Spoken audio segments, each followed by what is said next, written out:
The palace, in terms of living quarters, had a multifunctional character. In addition to the parade cage we saw in the fireplace room, this wooden staircase leads to the first floor. What distinguishes them is their stylish wooden finish, made out of rare species of wood. The first floor housed private rooms, which were accessed from a corridor running along the stairway. On the first floor, the location and distribution of the rooms, as well as the preserved bas-reliefs above the door depicting children, suggest that they were occupied by both adults and children of the Biedermann family. We can find relief compositions embedded in the walls similar in form to the art of antiquity. On this floor was the former bedroom of Marta and Alfred Biedermann. A photograph showing its original furnishings had survived. Two pairs of doors lead to their other rooms.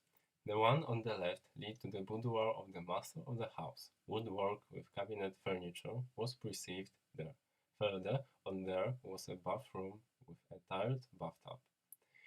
There is a particularly noteworthy room, the dressing room, where planner, paneling and billet enclosures covered with various species of veneers have survived to this day, creating large geometric planes characteristic of classicizing geometric modernism.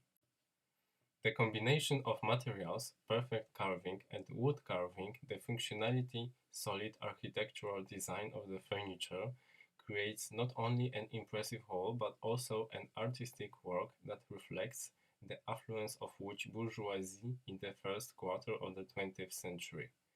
Attention here should also be drawn to the ceilings that match the staircase. They are decorated with wooden beams.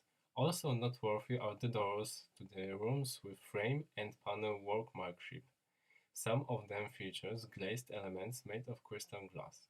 In present day, the first floor houses the rooms of the university units and conference rooms.